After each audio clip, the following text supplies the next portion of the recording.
Hello friends, welcome to study Padi Tamil. இன்றைக்கி நம்ம என்ன பார்க்க போகிறோன்னா சோஷியாலஜி கிளாஸ் 12 என்சிஆர்டி இந்தியன் சொசைட்டியில் chapter 5 patterns of social inequality and exclusion. இந்த சாப்டர் தான் நம்ம பார்க்க போகிறோம். ஃப்ரெண்ட்ஸ், நம்ம ஸ்டடி படி தமிழில் வேரியஸ் ஆன்லைன் கோர்சஸ் போயிட்டுருக்கு for prelims, mains and optional சப்ஜெக்ட்ஸும். கோர்ஸ்க்கான டீட்டெயில்ஸ் டெலகிராம் சேனல் இருக்குது அண்ட் டெலகிராம் சேனலுக்கான லிங்க் கீழே டிஸ்கிரிப்ஷனில் இருக்குது. கோர்ஸ் ரிலேட்டட் டவுட் ஏதாவது இருந்தால் கீழே இருக்க நம்பருக்கு கான்டாக்ட் பண்ணி கேளுங்க. ஓகே ஃப்ரெண்ட்ஸ், இப்போ நாம் சாப்டருக்குள்ளே போகலாம். The family, cost, try and the market. These are the social institutions that have been considered in the last two chapters. These institutions were seen from the point of view of their role in forming communities and sustaining society. இவங்க என்ன சொல்ல வராங்க அப்படின்னா, இப்போ நம்ம பார்க்குறது chapter 5. நம்ம chapter 2, 3, 4 இதிலலாம் நம்ம என்ன பார்த்தோம் அப்படின்னா, about family, cost, try and market. இது எல்லாமே சோஷியாலஜிஸ்ட்டை பொறுத்த வரைக்கும் இட் இஸ் அன் இன்ஸ்டிடியூஷன். இது வரைக்கும் நம்ம ஒவ்வொன்றையும் இன்ஸ்டிடியூஷனலாக எப்படி ஸ்டடி பண்ணணும், ஏன் அது இன்ஸ்டிடியூஷன்னு சொல்கிறோம், இந்த மாதிரியான விஷயங்களை தான் பார்த்தோம். இப்போ என்ன பண்ண போகிறோம் அப்படின்னா, in this chapter, we consider an equally important aspect of such institutions, namely their role in creating and sustaining patterns of inequality and exclusion. இப்போ இந்த இன்ஸ்டிடியூஷனெல்லாம் அசோசியேட் ஆகிருக்கக்கூடிய ஒரு ஆஸ்பெக்டை தான் நம்ம பார்க்க போகிறோம். அது என்ன ஆஸ்பெக்ட் அப்படின்னு பார்த்தோன்னா, இன்இக்வாலிட்டி அண்ட் எக்ஸ்க்ளூஷன். அதாவது சம உரிமை இல்லாததும் அவங்களுக்கான ஆப்பர்ச்சுனிட்டியை நம்ம கொடுக்காததும் அவங்கள ஒதுக்கி வைக்கிறதும், இதுதான் இந்த சொசைட்டியில் இருக்கக்கூடிய மேஜர் ப்ராப்ளம். அண்ட் இது ஒவ்வொரு இன்ஸ்டிடியூஷனுக்கும் ஒரு லிங்க் இருக்குது. அதை தான் இந்த இதில் நம்ம இன்இக்வாலிட்டி அண்ட் எக்ஸ்க்ளூஷன் இந்த டாப்பிக்கை தான் படிக்க போகிறோம். For most of us who are born in and live in India, social inequality and exclusion are facts of life. We see beggars in the streets and on railway platforms. We see young children laboring as domestic workers, construction helpers, cleaners and helpers in street side restaurants and tea shops. நீங்கள் இப்போ இந்தியாவிலே பிறந்திருக்கீங்க, இந்தியாவில் வளர்றீங்கன்னா இப்போ இவங்க describe பண்ணியிருக்க ஒவ்வொரு ஜாபுமே நமக்கு பெரிய இம்பேக்டை க்ரியேட் பண்ணாது. டே டு டே லைஃப்பில் நம்ம இவங்க எல்லாரையும் க்ராஸ் பண்ணி போயிட்டு தான் இருக்கோம். இங்கே நமக்கு இன்இக்வாலிட்டிங்கிறது இருக்குது அப்படின்றது நமக்கு எல்லாருக்குமே சோஷியல் அவேர்னஸோடு நமக்கு கண்டிப்பாக அது தெரியும். அண்ட் அதை நம்ம ஒரு ஃபேக்டாக அக்செப்ட் பண்ணிக்கிறோம். நம்ம நிறைய பெக்கர்ஸ் பார்க்குறோம் ஸ்ட்ரீட்ஸ்லேயும் ரயில்வே ட்ராக்ஸ்லேயும். நிறைய யங் சில்ட்ரன் டொமஸ்டிக் ஒர்க்ஸ் பண்ணுறதை பார்க்குறோம். கன்ஸ்ட்ரக்ஷன் ஹெல்ப்பர்ஸாக ஒர்க் பண்ணுறாங்க, க்ளீனராக இருக்காங்க, ஹெல்ப்பராக இருக்காங்க, டீ ஷாப்ஸில் கூடயும் அந்த குழந்தைங்க ஒர்க் பண்ணுறாங்க. பட் இதெல்லாம் நம்ம டெய்லி லைஃப்பில் என்கவுண்டர் பண்ணாலும் இதை பெருசாக நம்ம இம்பார்ட்டன்ஸ் கொடுத்து டைம் கொடுத்து அதை நம்ம திங்க் பண்ணுறதில்ல. We are not surprised at the sight of small children who work as domestic workers in middle-class urban homes carrying the school bags of older children to school. இன்னும் சில இடங்களில் என்ன நடக்குதுன்னா, அந்த குழந்தை சின்ன குழந்தையாக இருப்பாங்க, வேறு ஒரு இடத்துல ஒர்க் பண்ணுவாங்க. அங்கே அவங்களோட பசங்க ஸ்கூல் போகும்போது அவங்க இந்த குழந்தையோட பெரியவங்களாக இருந்தாலுமே தே கேரி தேர் பேக்ஸ் அப்படின்னு சொல்கிறாங்க. ஸோ இது எல்லாமே என்ன சொல்கிறாங்கன்னா, there is an inequality and நம்ம அதை அக்செப்ட் பண்ணிக்கிறோம், அதை ஒரு ஃபேக்டாக கன்சிடர் பண்ணிக்கிறோம். அதுக்கு எந்த ஒரு டியூவல் இம்பார்ட்டன்ஸும் நம்ம கொடுக்கறதில்ல.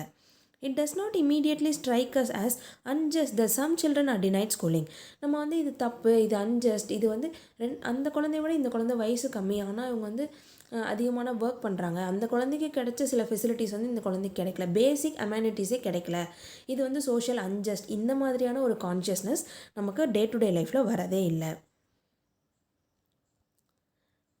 இதில் இன்னும் சில என்னென்னா, நம்ம கூட இந்த சுச்சுவேஷனை நம்ம லைஃப்பில் நம்மளே ஃபேஸ் பண்ணியிருக்கிறதுக்கும் சான்சஸ் இருக்குது. Likewise, it does not immediately strike us as unjust that some children are denied schooling. Some of us read about caste discrimination against children in schools. Some of us face it. இந்த மாதிரி cost discrimination இருக்குங்கிறத நம்ம பேப்பர்லேயோ நியூஸ்லேயோ ஏதோ ஒரு இடத்துல படிக்கிறோம், இல்லை sometimes நம்மளே கூட சில சுச்சுவேஷனை ஃபேஸ் பண்ணியிருக்கோம். Likewise, news reports about violence against women and prejudice against minority groups and the differently abled are part of our everyday lives. இந்த மாதிரி எல்லாமே எங்கெல்லாம் அன்ஜஸ்ட் இருக்கோ, இல்லை எங்கே ஈக்குவாலிட்டி இல்லையோ, அது எல்லாமே நம்ம டே டு டே லைஃப்பில் ஒரு நியூஸாவோ ஒரு ஃபேக்டாவோ நம்ம அதை க்ராஸ் பண்ணி போயிட்டே இருக்கோம். we are not giving due importance and thinking about it அப்படின்னு சொல்கிறாங்க. This everydayness of social inequality and exclusion often makes them appear inevitable, almost natural. So நம்ம எதுவுமே இதெல்லாம் நோட் பண்ணி இதுக்கு ரெஸ்பாண்ட் பண்ணாததுனால அந்த பீப்புள் கோ த்ரூ பண்ணக்கூடிய எல்லாமே ஒரு நார்மல் நேச்சுரல் ரொட்டீன் அப்படின்ற மாதிரி ஆயிடுச்சு. If we do sometimes recognize that inequality and exclusion are not inevitable, we often think of them as being deserved or justified in some sense. ஒருவேளை அந்த இடத்துல நம்ம நின்று இது தப்பு, இந்த இடத்துல இவங்களுக்கு இப்படி நடக்கக்கூடாதுன்னு நம்ம திங்க் பண்ணோம் அப்படின்னா அப்போ நமக்கு என்ன புரிய வரும் அப்படின்னா, இந்த இன்இக்வாலிட்டி இதெல்லாமே வந்து ஒரு என் பண்ணக்கூடிய விஷயம், இதுக்கு இன்எவிட்டபிள்னா சொல்கிறதுக்கு சான்ஸே இல்லை. Only the way we see it and the way we approach it, அது சேஞ்ச் பண்ணும்போது கண்டிப்பாக நம்மளால் இதை இன்இக்வாலிட்டியை பிரேக் பண்ண முடியும் அப்படின்னு சொல்கிறாங்க. A closer examination will show that few work harder than those who are located at the lower ranks of society. இவங்க என்ன சொல்கிறாங்கன்னா, யூஸ்வலாக ஹார்ட் ஒர்க் அப்படின்ற டேர்ம் வந்து அவ்வளோ வந்து ஒரு மீனிங்ஃபுல்லான ஒரு இம்பார்ட்டண்ட்டான வேர்டாக பார்க்குறோம். ஆனால் இந்த ஹார்ட் ஒர்க்குங்கிறது அதிகமாக யார் பண்ணுறாங்கன்னா, அந்த பீப்புள் ஆஃப் லோ ஸ்டாண்டர்ட்ஸில் இருக்கவங்க தான் அதிகமான ஹார்ட் ஒர்க் வந்து பண்ணுறாங்க. பட் ஹைரார்க்கிக்கலாக பார்க்கும்போது டாப் ஹைரார்க்கியில் இருக்கவங்க வந்து இவங்களை கம்பேர் பண்ணும்போது ரொம்ப ஃபியூ தான் வந்து அந்த அளவுக்கு எஃபர்ட்லெஸ் ஹார்ட் ஒர்க் வந்து பண்ணுறாங்க. அதுக்கு எக்ஸாம்பிளும் சொல்கிறாங்க. As a South American proverb says, if hard labor were really such a good thing, the rich would keep it for themselves. ஒரு வேளை ஹார்ட் ஒர்க்குங்கிறது அந்தளவுக்கு ஒரு இம்பார்ட்டண்ட்டான பொருளாக இருந்தால் அது நிச்சயமாக ஒரு பணக்காரன் கிட்ட தானே இருந்திருக்கணும், ஒரு ரிச் பீப்புள் கிட்ட தானே இருந்திருக்கணும். அது அந்த ஹார்ட் ஒர்க் அவ்வளோ டிஃபிகல்ட்டான ஒன்றுங்கிறதுனால தான் அது லோவர் பீப்புளுக்கு அது ஷிஃப்ட் பண்ணியிருக்காங்க அப்படின்றது இந்த அமெரிக்கன் ப்ராவர்ப் வந்து சொல்லுது. All over the world, back-breaking work like stone breaking, digging, carrying heavy weight, pulling rickshaw or cart is invariably done by the poor. எங்கெல்லாம் மேனுவல் ஃபிசிக்கல் ஒர்க் ரொம்ப ஹெவியாக தேவைப்படுதோ அங்கெல்லாம் புவர் தான் வராங்க. And yet they rarely improve their life chances.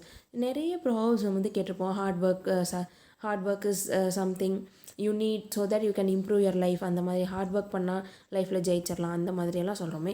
இவங்கெல்லாம் daily அவங்க வந்து இவ்வளோ ஹார்ட் ஒர்க் பண்ணுறாங்க, ஆனால் அவங்களுடைய சோஷியல் ஸ்டேட்டஸ் இம்ப்ரூவ் ஆகலை. ஏன் இம்ப்ரூவ் ஆகலை அப்படிங்கிறது தான் சோஷியாலஜிஸ்டோட மைண்டில் வரக்கூடிய ஒரு கொஷனாக இருக்குது.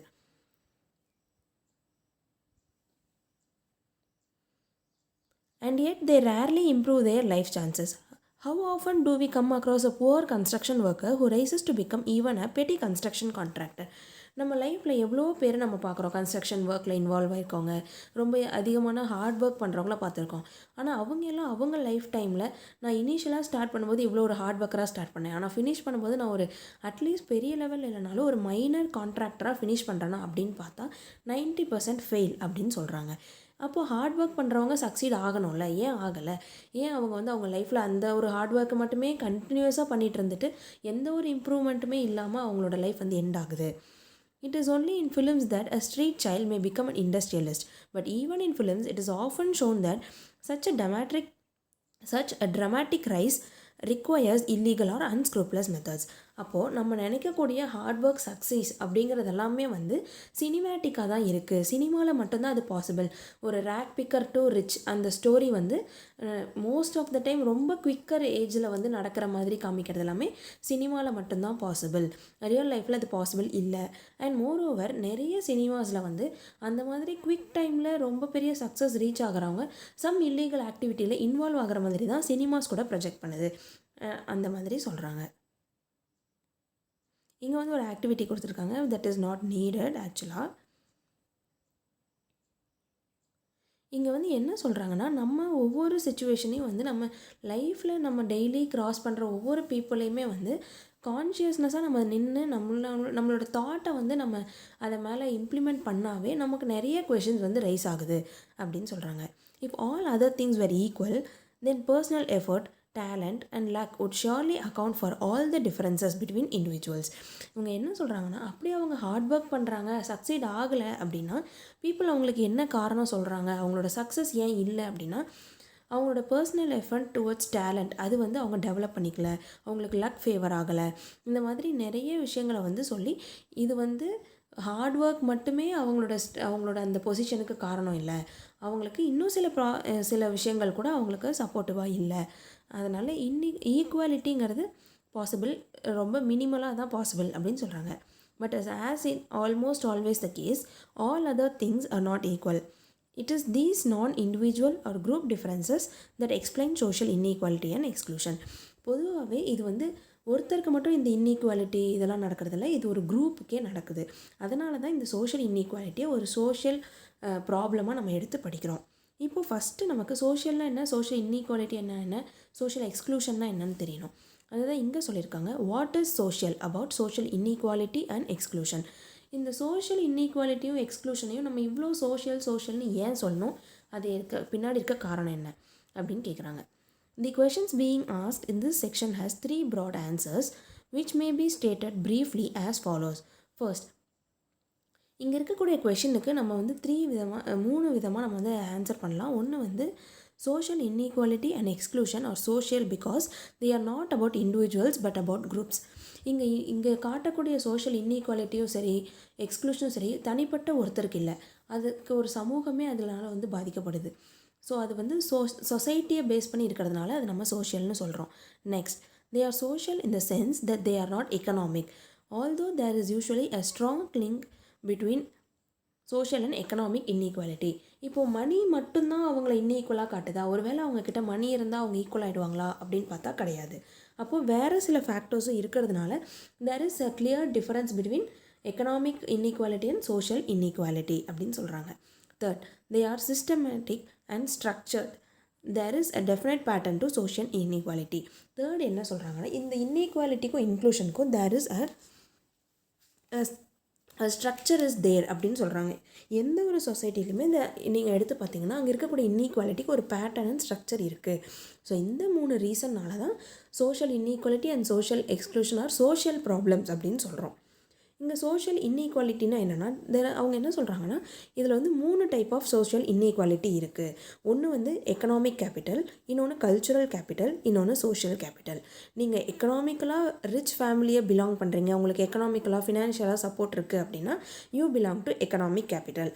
கல்ச்சுரல் கேபிட்டல் அப்படின்னா உங்களுக்கு எஜுகேஷனுக்கான இல்லை உங்களை நீங்களே செல்ஃபாக டெவலப் பண்ணிக்கக்கூடிய உங்கள் கான்சைன்ஸை டெவலப் பண்ணிக்கக்கூடிய ப்ரிஃபரன்ஸை வந்து சான்சஸை நீங்கள் எடுக்கிற ஒரு பொசிஷனில் இருந்தீங்கன்னா you are culturally capital. Social capital அப்படின்றது நமக்கான friends and people, knowledgeable people, அவங்க மூலமாக நீங்கள் ஏதாவது லேர்ன் பண்ணிக்கிறீங்க, பெனிஃபிட் ஆகுறீங்க அப்படின்னா அதை வந்து நம்ம சோஷியல் கேபிட்டல் அப்படின்னு சொல்கிறோம். இந்த 3 கேபிட்டலில் ஒரு இண்டிவிஜுவல் ஒரு கேபிட்டல்லேருந்து இன்னொரு கேபிட்டலுக்கு கண்டிப்பாக ஷிஃப்ட் ஆக முடியும். இப்போ நீங்கள் வந்து ரிச்சாக இருக்கீங்க அப்படின்னா நீங்கள் கல்ச்சுரல் கேபிட்டலுக்கு எப்படி ஷிஃப்ட் ஆகணும், நீங்கள் வந்து you can afford a high educational institution and learn for your self. அப்போ நீங்கள் ஆட்டோமேட்டிக்காக you will acquire cultural capital. நீங்கள் வந்து உங்களோட ரிலேட்டிவ்ஸை நீங்கள் வந்து அவங்கள வந்து அப்ரோச் பண்ணுறீங்க, அவங்க கொடுக்குற ஐடியாஸை இம்ப்ளிமெண்ட் பண்ணுறீங்க, உங்கள் லைஃப்பில் வந்து டெவலப் ஆகுறீங்கன்னா you are socially capital also. இந்த மாதிரி ஒரு 3லேயுமே ஒரு பர்சனால் ஷிஃப்ட் ஆக முடியும். அதுக்கு ஒரு எக்ஸாம்பிளும் சொல்கிறாங்க. A person from a well-off family can afford expensive higher education and so can acquire cultural or educational capital. Someone with influential relatives and friends may through the access to good advice, recommendation or information manage to get a well job. இங்கே வந்து already classify பண்ணியிருக்க இந்த 3 கேபிட்டலுக்குள்ளே ஒருத்தரால் மாறி மாறி அவங்களால benefit ஆகிக்க முடியும். Pattern of unequal access to social resources are commonly called social inequality. அப்போ social inequality அப்படின்னா என்ன அப்படின்னா அவங்களுக்கு வந்து ஒரு ஈக்குவலான ஆக்சஸ் இருக்காது. அவங்க வந்து ஒரு இடத்துலேருந்து இன்னொரு இடத்துக்கு அவங்களுக்கு ஆக்சஸ் பண்ண முடியாத ஒரு சிச்சுவேஷன் இருந்தாங்கன்னா அதை வந்து நம்ம சோஷியல் இன்இக்வாலிட்டின்னு சொல்கிறோம். Social inequality reflects inherit differences between individuals. இது வந்து ஒருத்தருக்கு ஒரே விஷயத்தில் தான் இந்த இன்இக்வாலிட்டி எஸ்டாப்ளிஷ் ஆகுதானா கிடையாது. ஒருத்தருக்கு ஒவ்வொரு விதமான இன்இக்வாலிட்டி வந்து நடக்குது. Someone may be endowed with exceptional intelligence or talent or may have worked very hard to achieve their wealth and status. However, by and large, social inequality is not the outcome of innate or natural difference between the people, but it is produced by the society in which they live. இப்போ நேச்சுரலாக inequality evolve ஆகுதா, இப்போ ஒருத்தரையும் இன்னொருத்தரையும் compare பண்ணும்போது ஒருத்தரை விட இன்னொருத்தர் நாலேஜபிளாக இருக்காங்க, இல்லை ஒருத்தரோட ஒருத்தர் டேலண்ட் கம்மியாக இருக்காங்க, இந்த மாதிரி சிச்சுவேஷனில் இன்இக்வாலிட்டி ரைஸ் ஆகுதானா கிடையாது. இங்கே வந்து சொசைட்டியே ஒரு சில ஸ்டாண்டர்ட்ஸை வச்சு இன்இக்வாலிட்டியை இம்போஸ் பண்ணியிருக்கு. அதை தான் நம்ம சோஷியாலஜிஸ்ட் சோஷியல் ஸ்ட்ராட்டிஃபிகேஷன் அப்படின்னு அப்படின்ற டாப்பிக்கில் கொண்டு வராங்க. இந்த சோஷியல் ஸ்ட்ராட்டிஃபிகேஷனில் இந்த மாதிரி பீப்புளுக்கு ஏன் இன்இக்வாலிட்டி எக்ஸிஸ்ட் ஆகுது, எதனால் இன்இக்வாலிட்டி வருது, இதை பிரேக் பண்ண முடியுமா முடியாதா, இந்த மாதிரியான விஷயங்களெல்லாம் இந்த சோஷியல் ஸ்ட்ராட்டிஃபிகேஷனில் டிஸ்கஸ் பண்ணுறாங்க. அண்ட் மோரோவர் அவங்க 3 பிரின்சிபல்ஸையும் டிவைஸ் பண்ணுறாங்க. எந்த ஒரு இன்இக்வாலிட்டியாக இருந்தாலும் அது இந்த பிரின்சிபலை பேஸ் பண்ணி தான் இருக்கணும்னு சொல்கிறாங்க. அப்போது சோஷியாலஜிஸ்ட் சோஷியல் ஸ்ட்ராட்டிஃபிகேஷன்னா என்ன, அதில் இருக்க பிரின்சிபல்ஸ் என்ன, அதை பற்றியெல்லாம் நீங்கள் என்ன சொல்லியிருக்காங்க அப்படிங்கிறத நீங்கள் தெரிஞ்சுக்கணுன்னா ஃபர்தராக நம்ம கோர்ஸை சப்ஸ்கிரைப் பண்ணிக்கோங்க. நெக்ஸ்ட் வீடியோவில் பார்க்கலாம் ஃப்ரெண்ட்ஸ். தேங்க்யூ.